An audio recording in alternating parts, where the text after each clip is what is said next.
and welcome to episode 5 of Inside the SCCBL. As always, I'm your host, Dave Soberi, proud to bring you all the highlights and information from the previous week's happenings. Today we have a special episode emanating from the campus of Cal Poly Pomona, the home of the Inland Valley Pirates. We have a lot of things to get to this week as the race in the SCCBL is really starting to heat up. The standings currently shake up like this. Palm Springs is putting together perhaps its best season of all time, which is saying a lot considering all the success the organization has had during the past 10 years.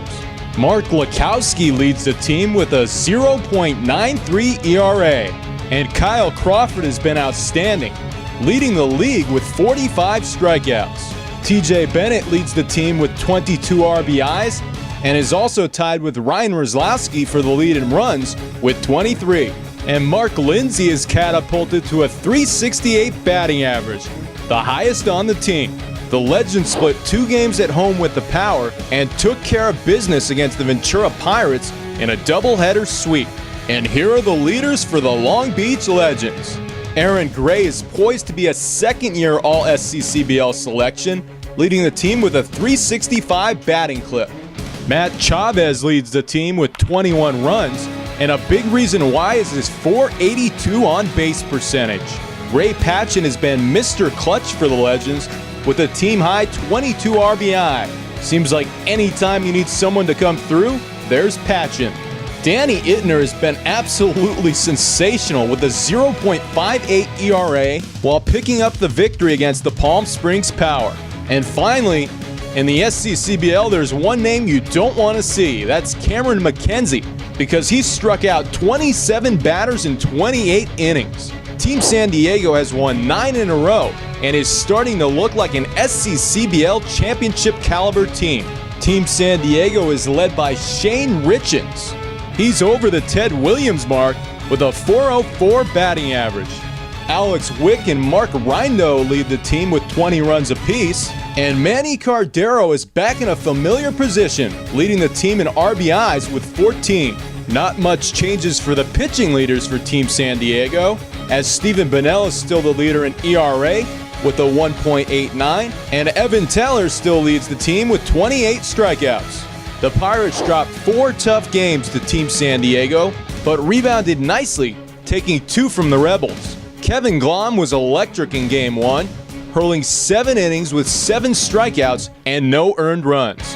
In Game 2, Brett Early saved the game literally by striking out the side after inheriting a bases-loaded, no-outs jam.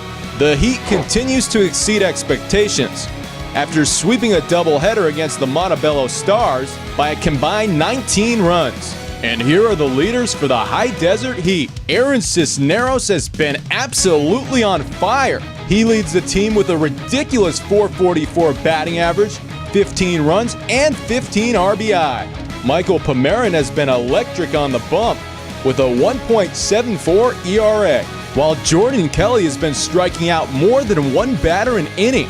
He has 26 strikeouts in just 22 1/3 innings pitched. Finally, the Rebels have struggled a little, but with 6 league games next week, they are hungry to get back in the race. Now that we've got you up to date, it's time to get more in depth with Team San Diego. Out to the ballpark we go, where I go one-on-one with GM Tim Halbig. And of course, with Team San Diego, it's a whole program. It's not just a collegiate team. So first of all, how did it all come to be about? Well, we had a lot of kids down in the South Bay area that were looking for a travel ball team and decided to put something together and just name it after the city, Team San Diego. What excites you most about being a part of Team San Diego? Well, giving kids an opportunity to play a lot of baseball, very structured under quality collegiate coaches at all levels. That's what we have at each team as college coaches. Keeping the parents, excited about watching the games, but not so much involved about being on the field. Now you have players from all over the place, a bunch of different states. How do you find the players? Well, the league has been good to us. They put a lot of information out, and we get a lot of calls from coaches, and we've been successful. So we're getting more and more calls all the time. Coaches looking for places to send their players. They know we play a lot of games. We play 50-plus games for our collegiate team and 40-plus for our 16- and 18-year-old teams. And now as a collegiate team, you're a team that's actually in NBC qualifying tournaments and how you schedule those? For this level, the NBC is kind of the pinnacle of things. And, it affords us an opportunity to play teams that are not in the league in most cases, teams that we don't see very often, and teams that you're going to see for one game.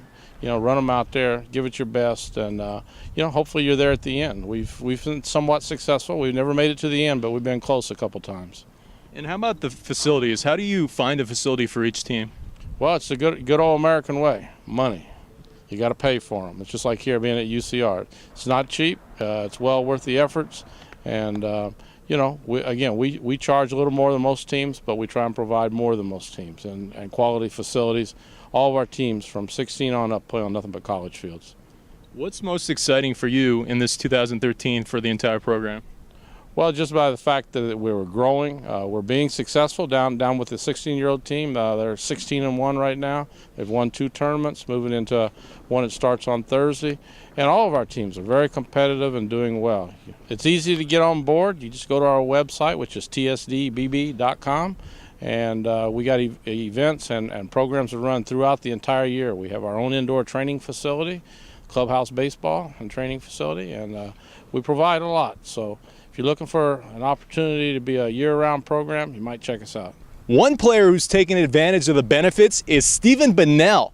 He's been absolutely sensational for Team San Diego the past 2 seasons. So what do you like so much about this team? I think it's just last year when they got me here, it's just had a good reputation. All my coaches said it was a good place to go. Just out here trying to get some innings, get some work in for the season. Now you posted a microscopic 1.59 ERA at San Diego Christian. What do you like about San Diego Christian? It's just a good environment. It really helps you with finding your faith, doing things right, and we play baseball right too. This summer, obviously you're here for a reason. What are you looking to work on? Just really trying to fill up the zone, strikes. Less walks, that was my biggest problem last year. I come in, walk a guy, then get the next guy out. I just want to eliminate as much as I can balls and walking people. What are the pitches you throw, and what do you think are your most effective pitches?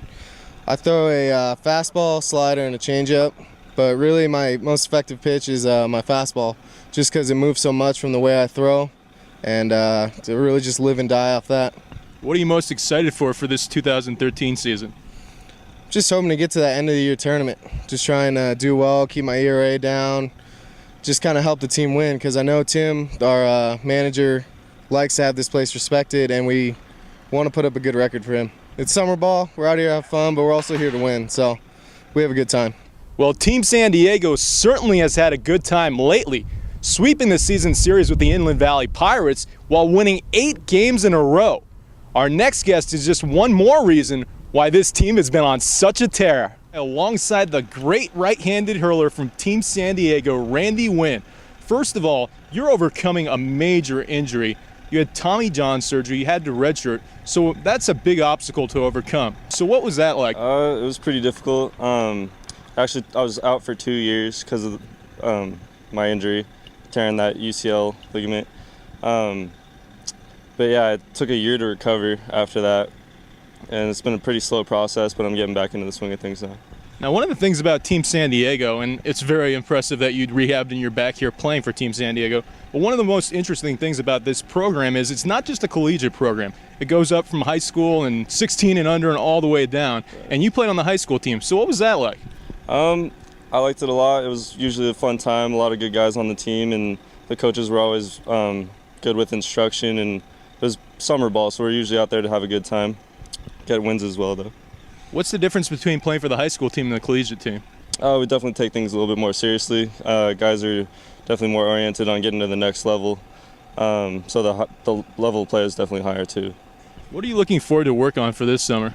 Right now, I'm just trying to get all my pitches back at a good feel for them again. Haven't quite gotten the changeup or the curveball back since surgery, but the fastball feels pretty good right now. So working on my other pitches, I guess. I throw a fastball, a curveball, and a changeup.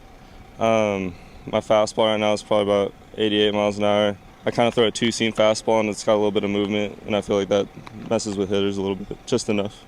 What has you most excited for this summer season? We got a good group of guys, and we got a lot of potential to do good things, so I think we'll get a bunch of W's this summer. Let's take a look at the upcoming broadcast schedule on SCCBaseball.com.